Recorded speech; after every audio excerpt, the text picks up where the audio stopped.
Hi everybody, good evening and a very warm welcome to Thorough Newspaper Analysis. This is the video for the 9th of July 2024. Now let's proceed and have a look at the pointers of discussion for the day. So first of all, the segment of editorial, here we cover an Indian Express article. Now this article carries the title, What are the new provisions for police officers? Here essentially we talk about some of the provisions related to, let's say, arrest or lodging of an FIR, the timelines, mandatory videography under the BNSS. So we'll understand some of the provisions in the new criminal law. So far as the processes involving police officers is concerned or the agency of police is concerned. Secondly, we talk about the news updates, and this is going to be followed by the last segment of legal news.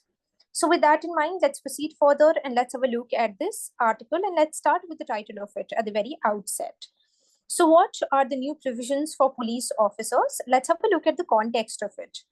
Now, please understand the new criminal laws, they have become effective from 1st of July. By now, I believe I must have repeated this very thing multiple times. So the new criminal laws, we all know they have become effective from 1st of July. And with that, we also know that there are several changes that have been made in the procedural criminal law. As a result, it is going to have an impact on the investigating agencies and the other stakeholders as well, which are involved in law and enforcement of law, correct? So as a result, standard operating procedures, that is to say SOPs, they've been issued by the Bureau of Police Research and Development to guide police officers in implementing these new provisions. So now, first of all, let's talk about the rules for registering of FIRs.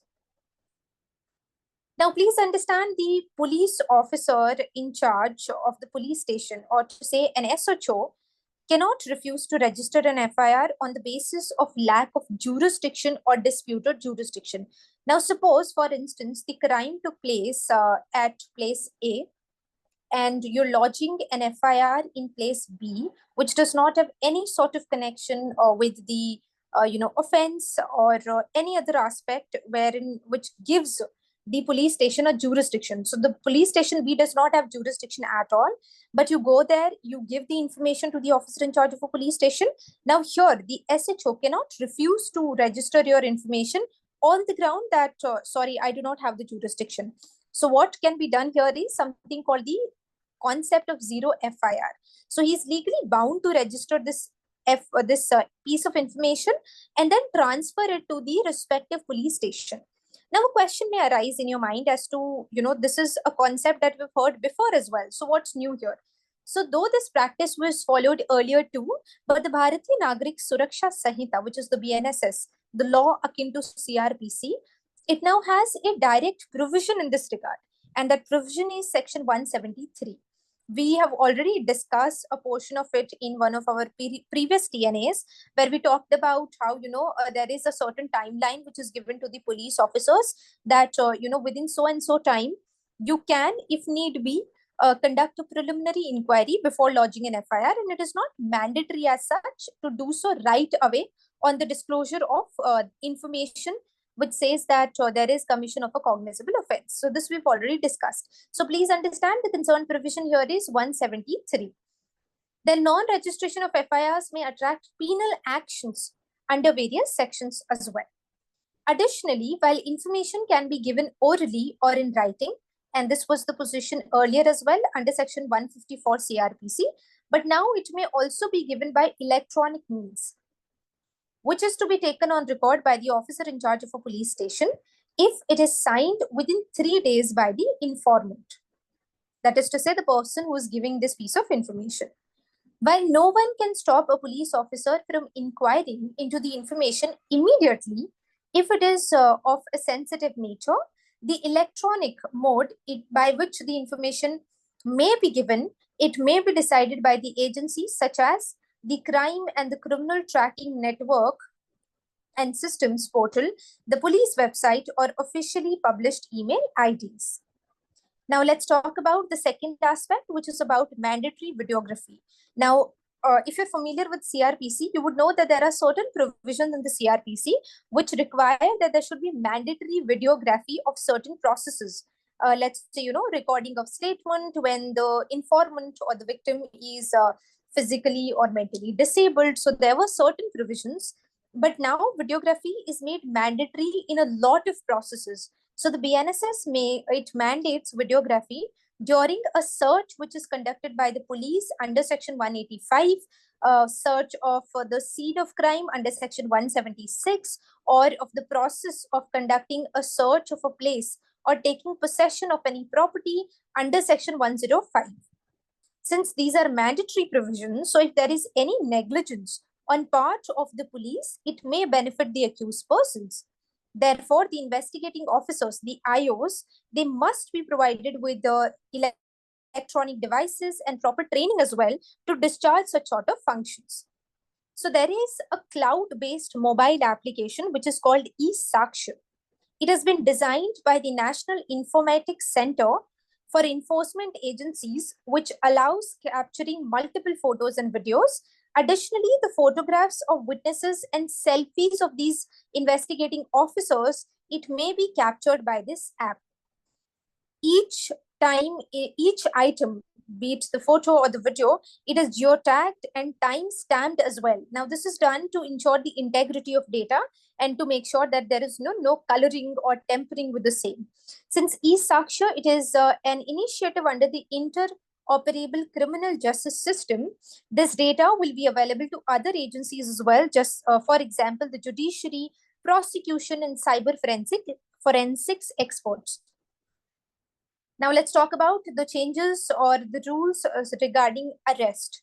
So information about arrested persons, it is to be mandatorily displayed in police stations. There was a provision similar to that as well in the earlier CRPC also. I believe it was Section 41C, which provided for the establishment of control rooms and also the displaying of certain information regarding the arrest, the arrested persons, the person who arrested the person, the designation of the police officer, the address of the arrestee, the nature of the offense, all of these informations, they were required to be displayed outside the notice board, which is attached to the district control room. So here also, Section 37 of the BNSS, it requires a police officer in every police station, not below the rank of assistant SI, to be responsible for maintaining and prominently displaying information about the arrested persons. Therefore, boards, including in digital mode as well, containing the names and the addresses and the nature of the offense, must be put up outside the police stations and the district control rooms. Some restrictions have been imposed on the arrest of frail or sick and elderly persons. So, for example, under Section 35, subsection 7, it states that permission of an officer not below the rank of Deputy SP, it is mandatory for arresting a person who is charged with an offense which is punishable for imprisonment of less than 3 years if the person is infirm or is above the age of 60 years. So this is a new provision. Now let's say there is an offense which is punishable with imprisonment of less than 3 years, and the person who is accused is either infirm or is an old age person. By old age, we mean somebody who's above the age of 60 years. Then you have to seek permission of a senior police officer before arresting, and this is a mandatory provision. It's a shall provision. Similarly, though the law now provides for the use of handcuffs in certain cases, the IOs must use it very cautiously and not as a routine manner. We also know that there are certain directives given by the Honorable Supreme Court as well, which is laid down that handcuffing, it may be done only when there is a possibility of escaping from custody or from causing harm to himself or to others. Now let's talk about some of the changes that have been made in timelines of certain processes. So in the case, for example, of medical examination of a victim of rape, the registered medical practitioner is mandated under Section 184, subsection 6 of the BNSS to forward the medical report to the IO, and this is to be done within 7 days. This IO shall then forward it to the to the magistrate who is concerned. So here, therefore, the medical practitioners have to be also, very sensitive so far as the new law is concerned, and if there is any integration with their profession, for example, this timeline. So also the investigation of POCSO cases, it is required to be completed within 2 months of recording the information of the offense. Earlier, if you know, this limit was only for rape cases, but now it has been extended to POCSO Act cases as well. Similarly, a new provision in the form of Section 193, subsection 3, clause H. It requires the investigating officer to maintain the sequence of custody of an electronic device. Though maintaining a chain of custody, it is important for every seizure, but emphasis is laid on electronic devices. And the reason is very obvious. We know how these days electronic devices are very crucial and they contain very sensitive pieces of evidence and information. So therefore, they are more, vulnerable to tampering and to being doctored. While every police officer is required to upgrade his skills about maintaining integrity of electronic records, the task of the cyber expert, it is likely to increase with many of the mandatory provisions coming into effect. Further, this subsection also imposes a duty to inform the progress of the investigation within 90 days to the informant or to the victim. This is another, change, another improvement. Further, Section 113 introduced in the BNS, which is akin to the IPC, the Bharatiya Nyaya Sanhita. It defines what is a terrorist act, and it imposes a duty on an officer, police officer, not below the rank of the SP or the Superintendent of Police, to decide whether to register a case under this section or to go the route of the UAPA, the Unlawful Activities Prevention Act. Since no guidelines are given to exercise the discretion, so therefore the SP may inter alia consider factors such as whether the terrorist organization is notified under the UAPA, the approximate time which is needed to complete the investigation, the rank of the IO, and the level of scrutiny which is required, and also how dangerous the accused person is.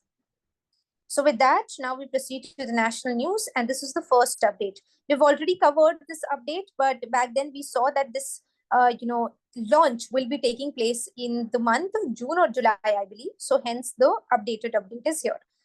Bajaj rolls out world's first CNG bike.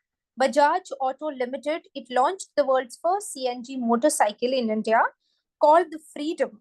It is priced between rupees 95,000 to 1,10,000 to shake up the entry-level market.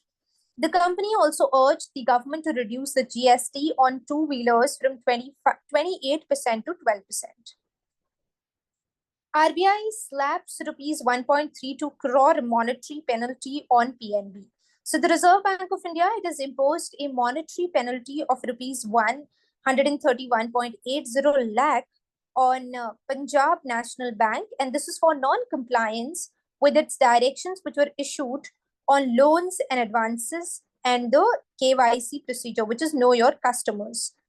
The RBI, the central bank, it stated its action it is due to regulatory compliance issues, not the validity of the bank's transaction and the agreements with customers. So it is only due to regulatory compliance issues, particularly the KYC and the loan and advance directions, the non-compliance to these directions. 4 different venues to host Durand Cup 2024 starting 27th of July. So the Durand Cup, which is Asia's oldest and India's top club football tournament, it will hold its 133rd edition in 2024, which is this year, featuring the best teams from across the country. It will start from 27th of July and will end in the end of the next month, which is 31st of August, with the final taking place at the Salt Lake Stadium in Kolkata.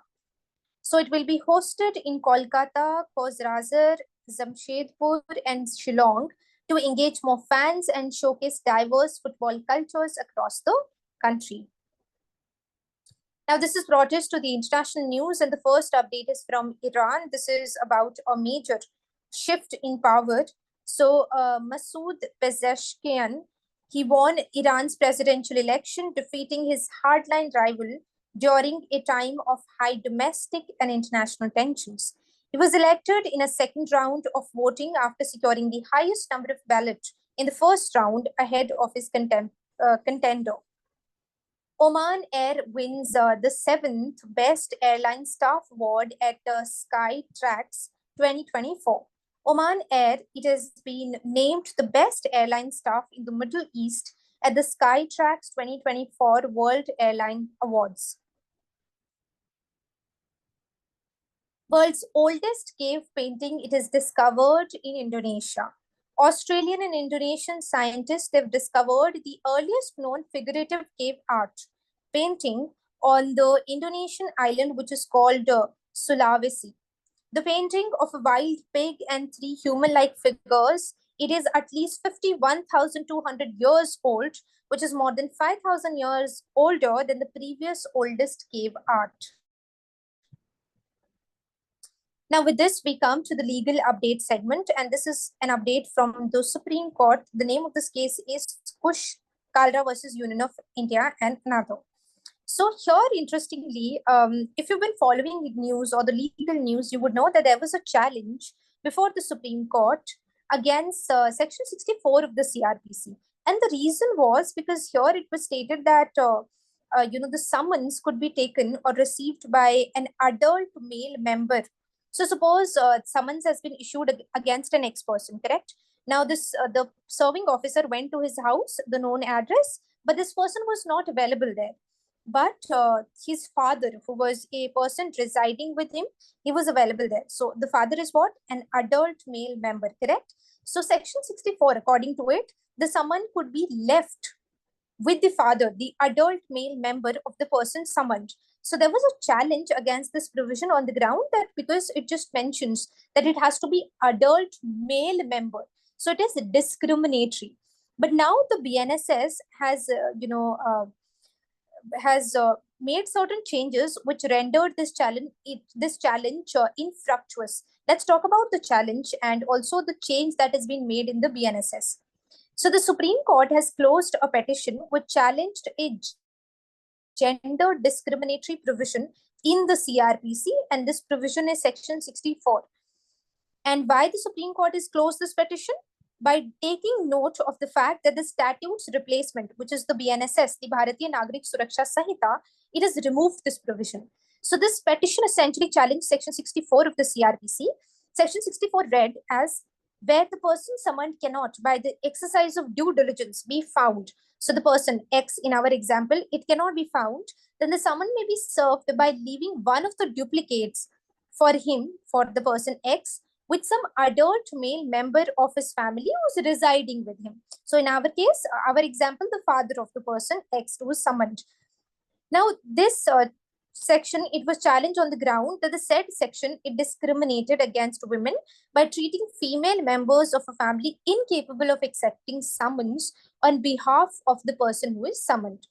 The corresponding provision in the BNSS is Section 66. It does not use the term male, therefore enabling any adult family member to receive the summon. So naturally, there is now no need of this challenge because the gender discriminatory provision that there was in CRPC, now it has been replaced by a gender neutral provision in the BNSS in the form of Section 66. The Parliament while enacting the BNSS has incorporated provision which redress this grievance. This was the observation of the bench, which took note of this new provision while closing this petition as infructuous. The name of this case we've already discussed. It is Kush Kalra versus Union of India and another. So this has brought us to an end of our TNA. Thank you so much for watching. Have a wonderful day ahead.